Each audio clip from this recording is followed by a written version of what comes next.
And now I'm going to turn things over to Paul. Thank you so much for joining us and enjoy the show. All right, thank you, Jenny. Thank you for those who are here and those of you who are with us virtually. This is the 7th presentation in a series about the Workman and Temple families. We started with their arrival to Mexican-era California, and we've gone through decade by decade in the 19th century. So we're going to wrap up that era with a discussion of the families during the 1890s. So we're talking about an era called the Gilded Age, which was extreme wealth for very few people. We don't have that problem anymore, fortunately. We've gotten past that.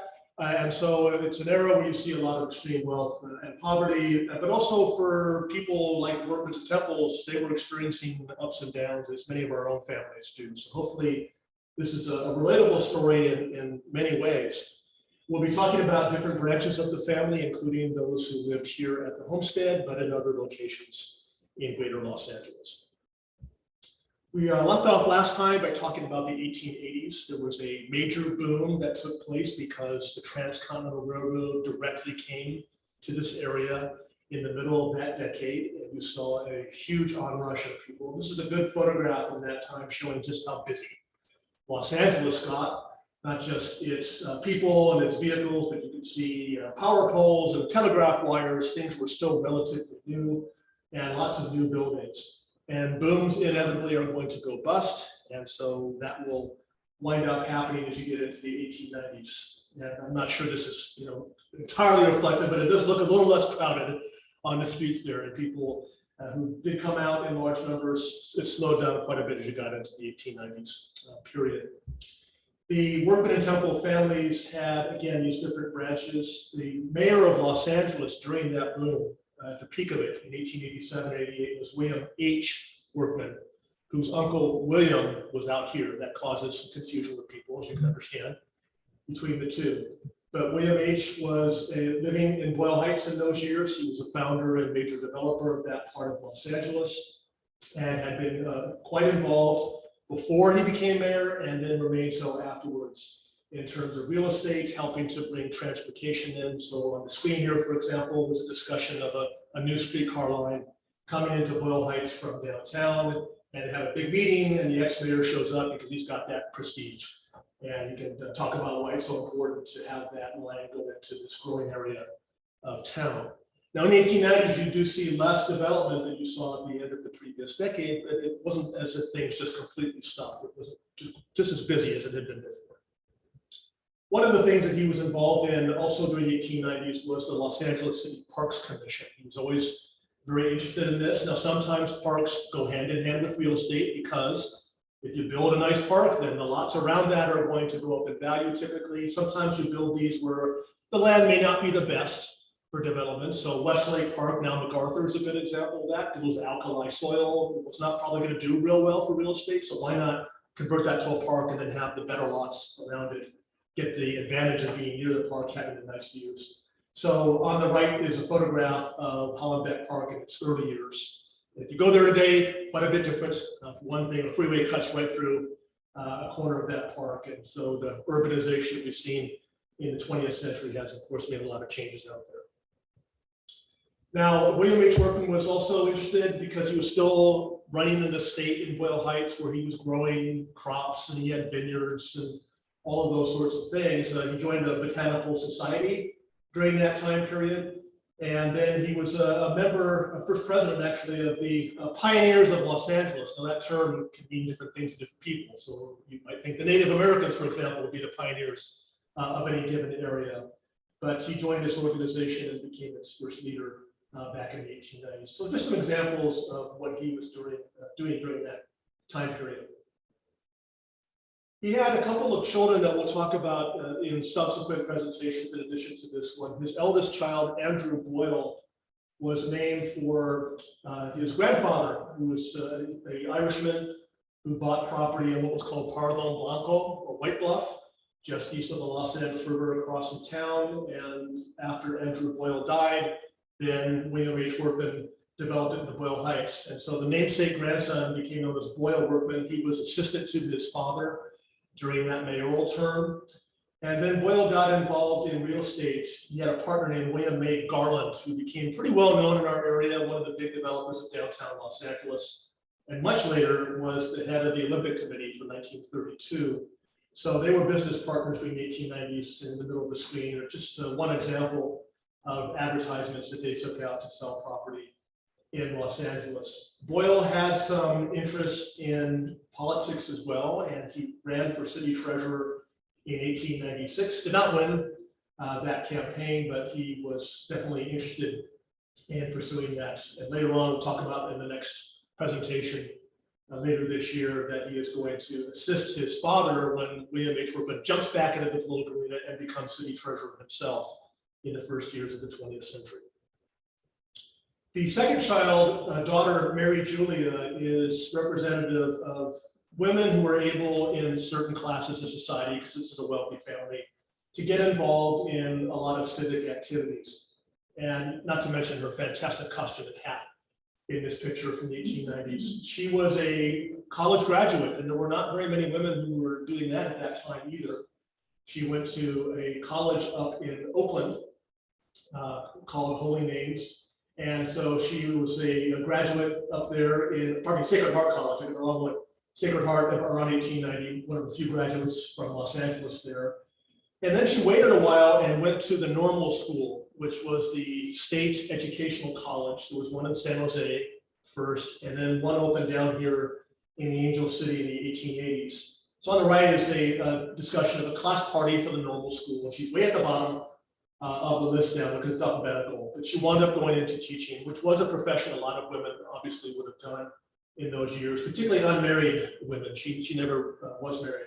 But she also started to get involved very actively in the Catholic Church, and in particular in social organizations as well as charitable work. So at the bottom is the Tidings, which is the Catholic newspaper of the time. She is a member of the Catholic Truth Society, but she's also starting to get interested in helping with the underprivileged or underserved people who are living in downtown Los Angeles. There's a big surge of immigrants in the United States at this time period, people coming from all over, in Europe as well as from Mexico and other places. So she begins to develop an interest in working in that field. It would be kind of paternalistic for us now. We wouldn't do things quite this way, but the idea was you would Americanize people by showing them how to live in the society in which they are now involved, but handled differently than we do today. But the intentions were good. They made a good faith effort to help people in that environment. And again, we'll talk more about her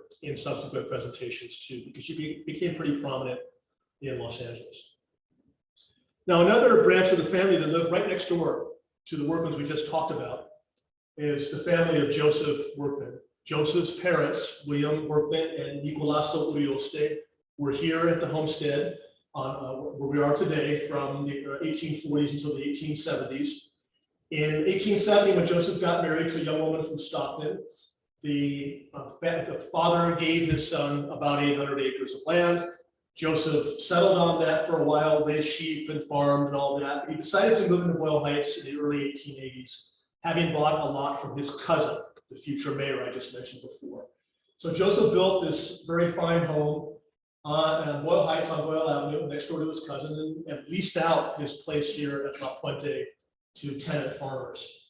As far as we know, that is a photo of him on the left we just acquired last year. It's a little bit dingy because it had been exposed in a house for quite a number of years, but it's kind of amazing that it survived.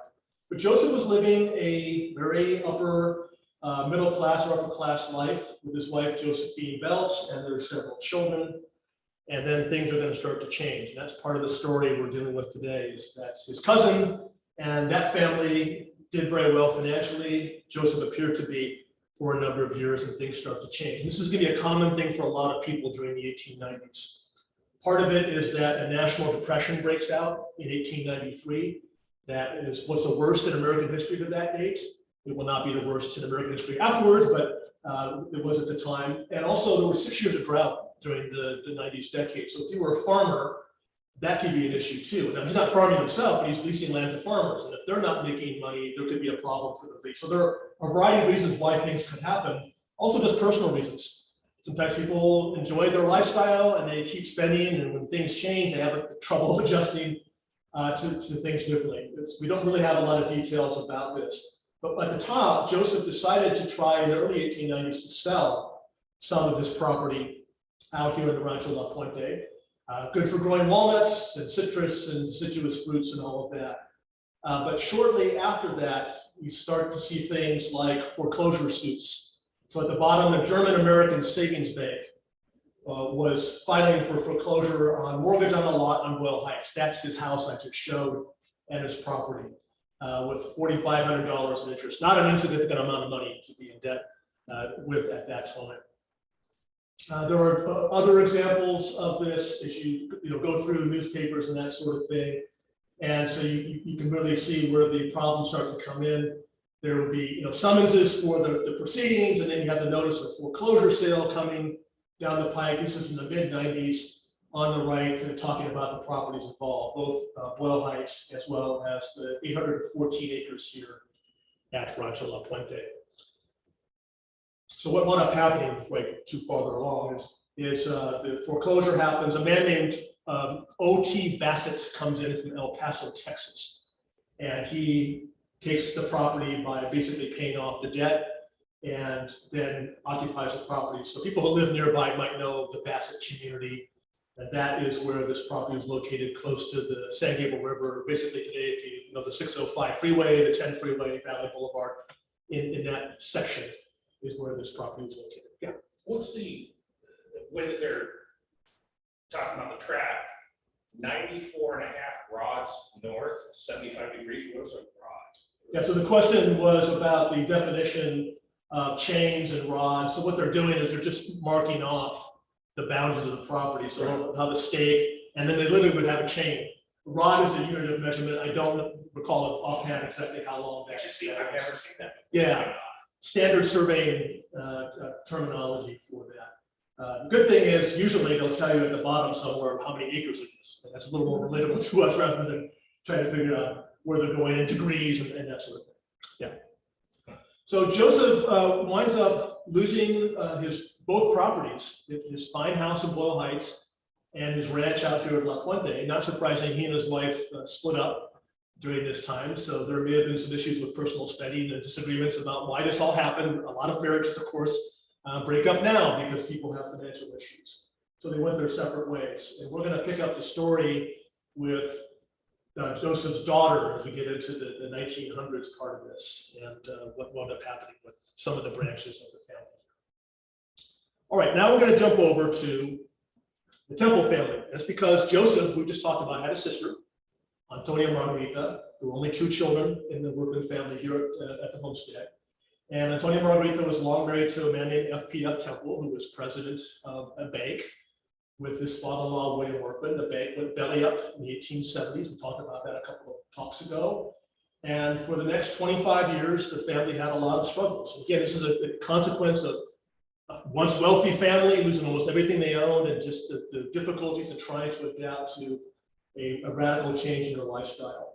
William W. Temple, I want to point out first because he had been educated to be a lawyer and was actually in London in 1875, and he was recalled home very quickly to help with this failing bank situation. He spent 5 years trying to unravel, to the best of his abilities, the situation for his father and grandfather individually outside of the bank because they had basically mortgaged all of their property to a mortgage for the bank, a loan for the bank. So William winds up so frustrated by this that he leaves Los Angeles, joins the Army in 1880, which we talked about last time. So in the 1890s, he's actually away.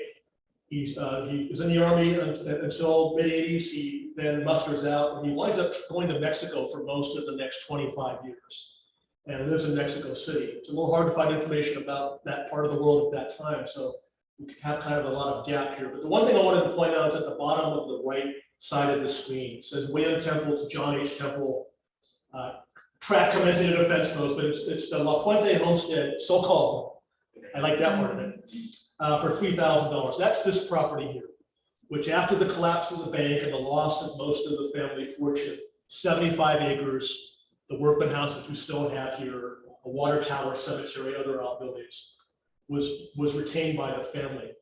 It was owned initially after William Workman's death by Francis Temple, who was one of the many grandchildren. When Francis died in 1888, he left the property to his two brothers, William and John. William's away, and so John purchases William's interest for $3,000. I just wanted to try to get that squared away as we move along. Another member of the family who was a cashier in that bank was Thomas Temple. And Thomas was groomed to be the business heir of the family. He was the eldest in his group. And so he was very involved in the bank. Unfortunately, he was too involved. He had thousands and thousands of dollars of debt, tens of thousands, which is not always a good thing when your employee and a member of the family also is borrowing lots of money for different things and they're not able to pay it back. So after the bank failure happened, Thomas wound up staying around this area for a little while, but he too left, and he wound up in the 1880s in Hermosillo in Sonora in northern Mexico. And he owned a tavern there, and he dabbled in some real estate. So he spent some time in Mexico, as his brother William did, as we just talked about. And then he returned to Los Angeles, and he got involved in a couple of things, as was discussed last time, a real estate company and a company that helped develop utilities in northern Mexico. So he kept those interests. And then he became the proprietor and publisher of La Crónica, which was the only Spanish language newspaper of long standing in Los Angeles. So the point with this too is that even though the name's Temple, the family was multi-ethnic and they kept their ties to different parts of their ethnic background, as you can see from these examples. And again, Thomas is in both worlds. So in 1890, for example, when they had a big celebration for the 4th of July, he is on the main committee. His name's at the very, very bottom, the small type there. But he was on the main committee to help plan for that. He was trying to redeem himself. He had been this, bankrupt, involved in this bank failure 15 years before, but he was trying to get himself reinvented out here. And that went as far as getting involved in Republican Party politics. And so he decides he wants to run for county recorder, which is basically you're keeping the records of county transactions. He is not nominated, as it turned out, but by the convention for the party. But again, he was trying to get back into the swing of things. He had those ambitions when he was a young man, and now he's in his mid-40s, and he's trying to get back into the game again. Unfortunately, triple tragedy happens early in 1892. We have, of course, our major COVID pandemic right now. One of the big concerns at that time was the flu, which we don't necessarily worry about as much today as they did back then. But pandemics did break out quite frequently. There was one in the early 1890s that was all over the United States and other parts of the world, actually. And so in early 92, a lot of people were getting sick from the flu and no vaccine for it and not a lot of treatment you could do. And so kind of shockingly, Nicolasa Workman, who was 90 years old, her daughter, who was in her early 60s, and the daughter's son all died within about 2.5 weeks of this disease.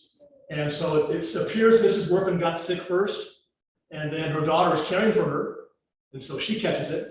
Thomas is living in Los Angeles. He could have got it from anybody in a crowded urban environment, which obviously during a pandemic like our own, we know what that means too. When you're in a more crowded area, you're more likely to get sick.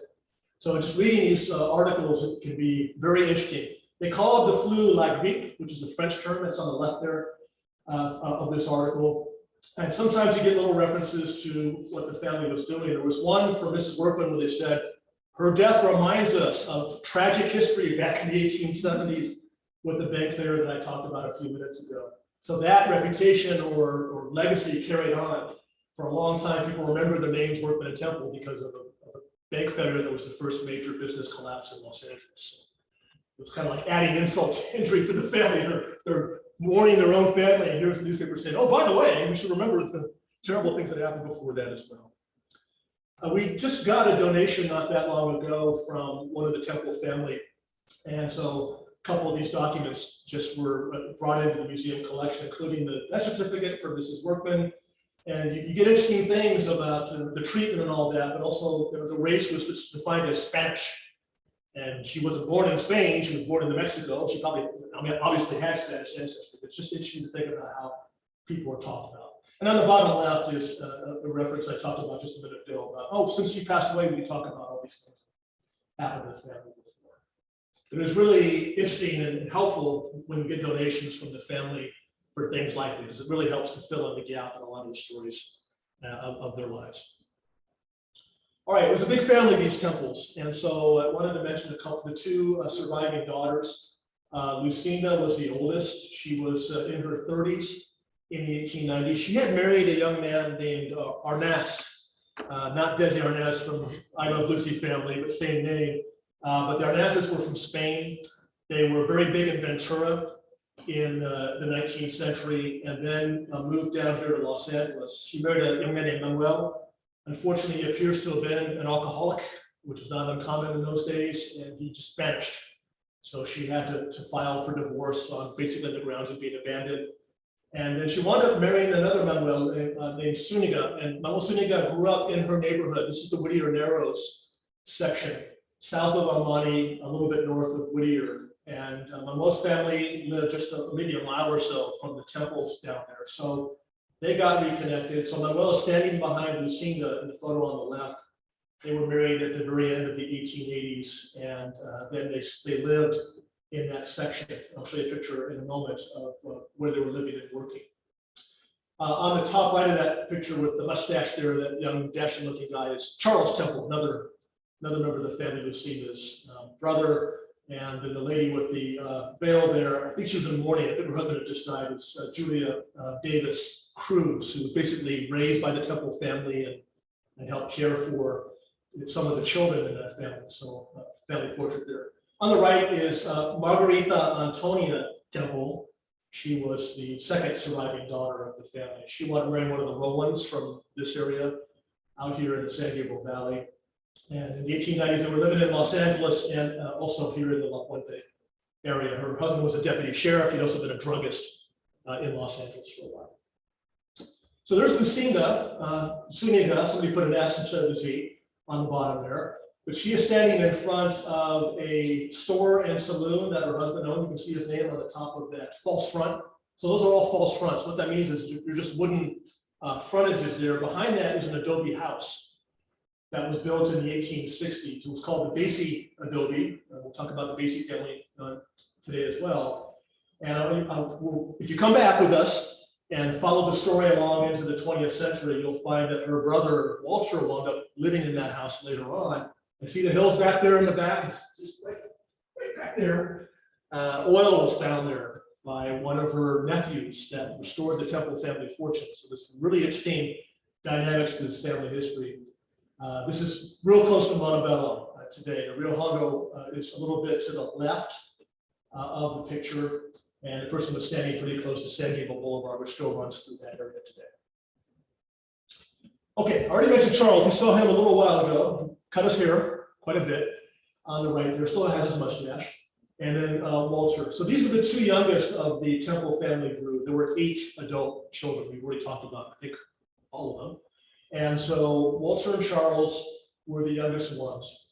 And in the 1890s, they are still minors or just emerging out of being minors. In other words, they had guardians within their family taking care of their estate, such as it was at that time. And so this is the Temple family homestead, which was about 3/4 of a mile or so east of that other building I just showed you. And so this is a little bit south of the Whittier Narrows Regional Park and a little bit north of the Whittier Narrows Dam in that area. There is an adobe house there. That 2-story building on the left started off as an L-shaped adobe house in the 1850s. And then they added more to the ground floor and then built a second floor out of wood. So it's a pretty big building.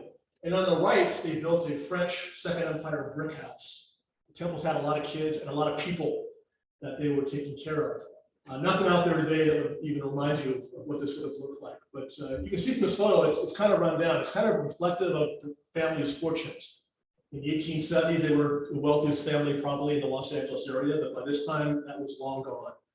And so Walter and Charles, who I just showed you here, they're in their late teens, early 20s when the 1890s start, and they wind up becoming the owners of this property. There is a sign that is on the far left of the left building on the roof. I don't know if you can see that. It's a little sign up there at the top. I can see it, you can read it right there. You can read it.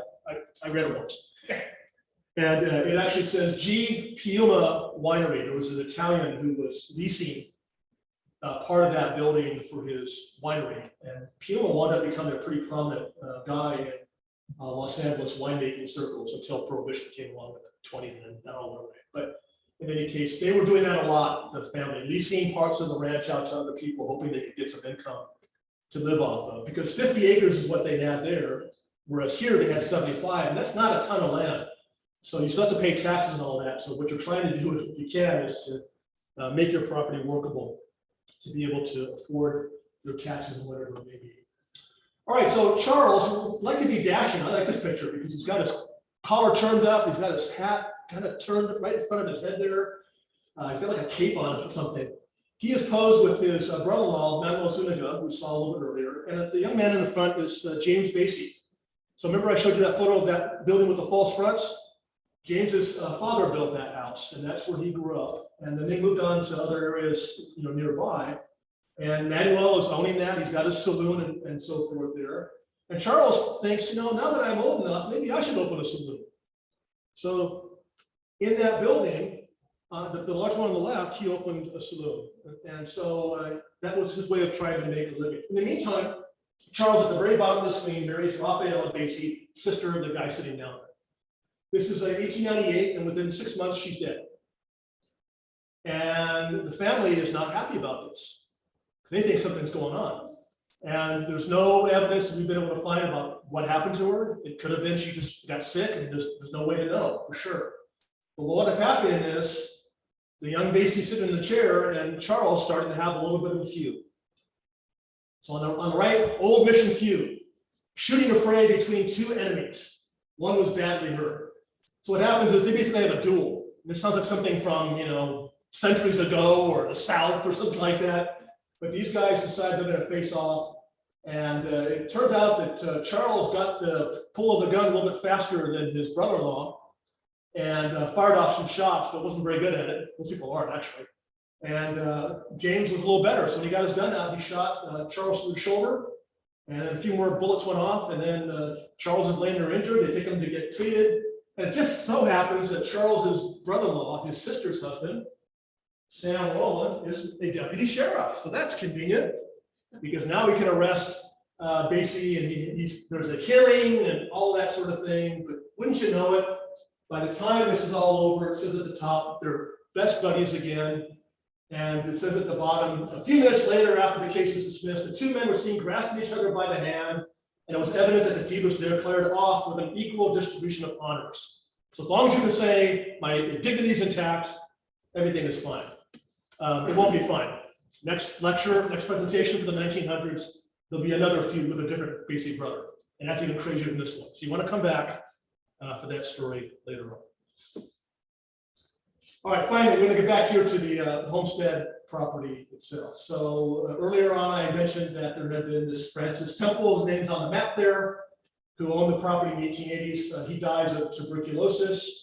Leaves the tract to his two brothers, William and John. I already showed you this, but William sells his interest to John. He's in Mexico doing his thing, and John is now the inheritor of the 75 acres. So lower center of the screen, right about here, is the Workman house that we still have today, and cemetery, which we still have as well, and various outbuildings, wineries, stables, that sort of thing. And so John has some things he can do with the property. Now, the vineyards, unfortunately, are not going to last very long because in the early 1890s, Bright's disease breaks out. And it's basically a disease of the vines that is nothing you can do. And it started in Anaheim, and it just spread like wildfire. The only area that escaped from this was Cucamonga and Ontario. That area that somehow didn't get infected. Maybe there's a gap between those vineyards and the ones out here. But almost everybody else wasn't wiped out. Is it a fungus? Yeah, it's carried by an insect, but then develops in the vines. There was nothing they could do about that. So it's very devastating to people who were obviously growing those. So on the bottom of the map, you can see vineyards on both sides where they had a creek running next to that so they could irrigate it and have the water. So he's not gonna be able to do that. And so maybe there's some orchards still left over, but what he decides to do is something that is becoming quite popular in this area. By the way, this is the family. John Temple there in the middle with his wife and their two first children, 2 boys, and then her father standing back there in the back somewhere leaning against the building. But that's the Workman house in the early 1890s or late 1880s. And if you have really good eyes, you can see way over here a bit of the water tower that we have today. And we're sitting right now where this building was located, one of the wineries. Could I just be on that last map? Yeah. Where are we sitting on that last map right now? Yeah, we will be in this building here. Okay. So there were 3 winery structures. And we're still here until the 1970s. Wasn't that long ago that they were still there. So what John decides to do is basically become a pig farmer, but not just any pig. These are purebred pigs of great value. So you've got Berkshires, there's other ones, Poland and that sort of thing. A lot of that going on. So a little bit east of here, there were people doing that in the Pomona area, where Diamond Bar is today. Quite a popular thing to do in the late 1800s.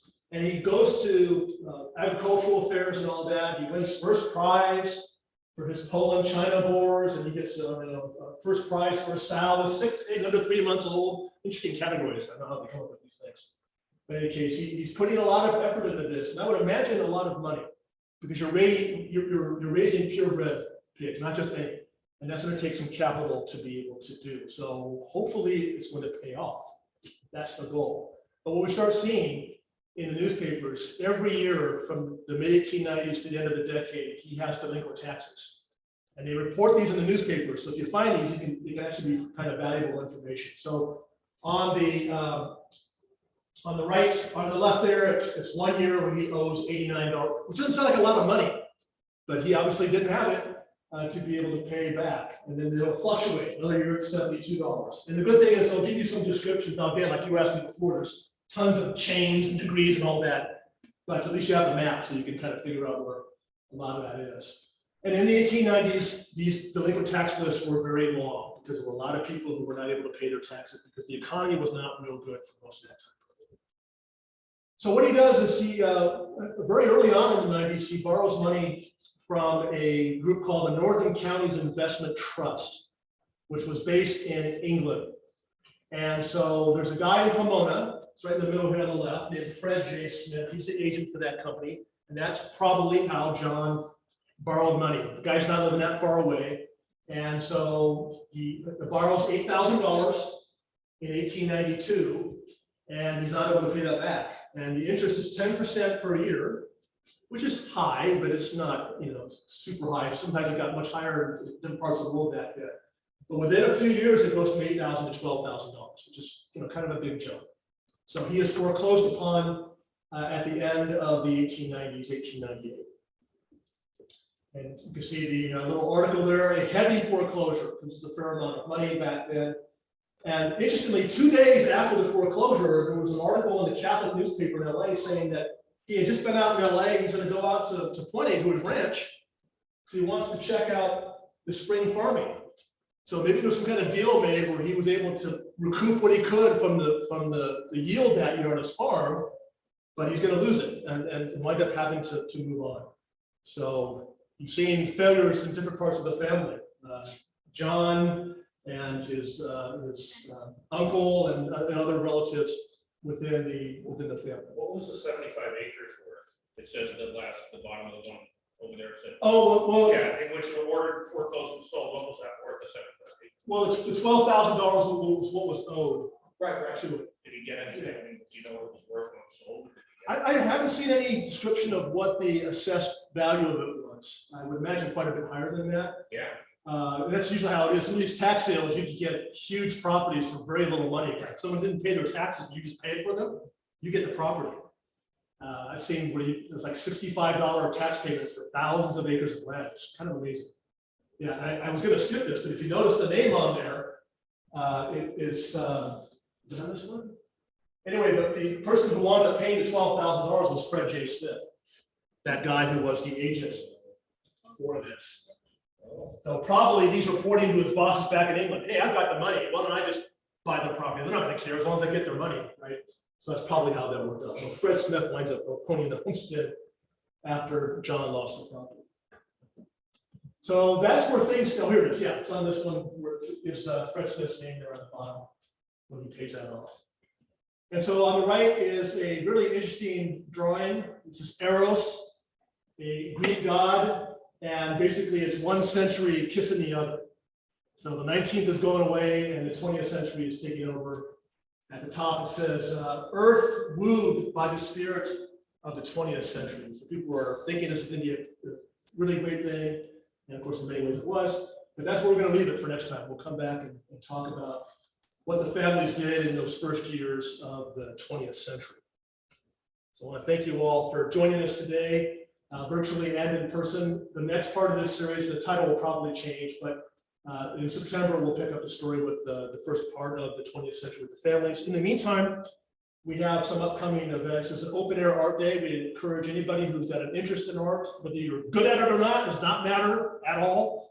And we're just encouraging people to come out and enjoy what'll hopefully be a nice day and draw, sketch, paint, whatever you'd like to do, photograph.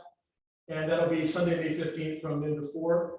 And then my colleague, Jenny Trulock, who introduced the talk today, is going to do the next female justice presentation on Maud Kaffitz. That'll be Sunday, May 22nd at 2 o'clock. So please join us for that. You can sign up at homesteadmuseum.org/upcoming events. And you can follow us also. We have the handle at Homestead Museum on Facebook, Instagram, and Twitter. So with that, I'll turn it back over to Jenny. And again, thank you all for joining us today.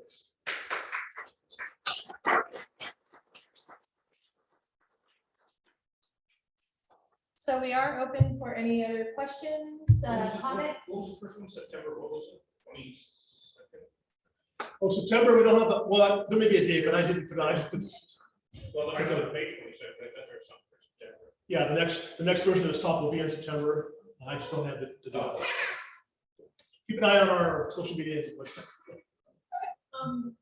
Boyle, Workman and Temple, you said he, failed at running for treasurer, but then a year later, his father did and was successful. What do you suppose the story was behind there? Like, why do you think his father ended up jumping in after his son failed? Do you think there was something behind that? I don't know if it was so much that, but yeah, the question was about why Boyle Workman, who was running for city treasurer, I'll just go back to that slide so we can see the picture of him. He ran in 1896 for city treasurer, didn't win. Part of that too is that the family is Democrats and Republicans ruled the roost for a long time in Los Angeles. It used to be the opposite of that, but no Democrat was getting elected in those years. So it was kind of an uphill battle that way anyway. I'm surprised he got as many votes as he did. I think part of that was because he was kind of hanging on his father's coattails. William H. was a conservative Democrat, meaning he was almost Republican in a lot of his views of things. It was a very popular mayor. So I think that was keeping his son in the race.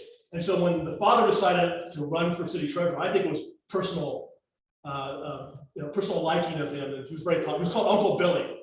People just always referred to him as that. So when the father runs for city treasurer, he's the only Democrat to win elected office in Los Angeles both times he ran, or actually 3 terms.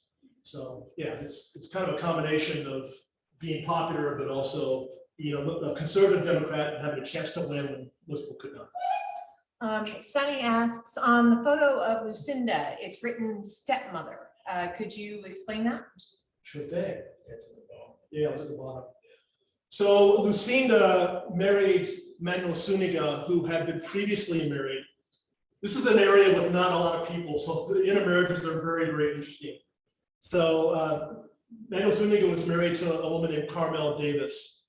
And I showed Carmel's sister in here somewhere. Anyway, yeah, right there. So on the bottom is Julia Davis. Her sister was married to Manuel at the top there.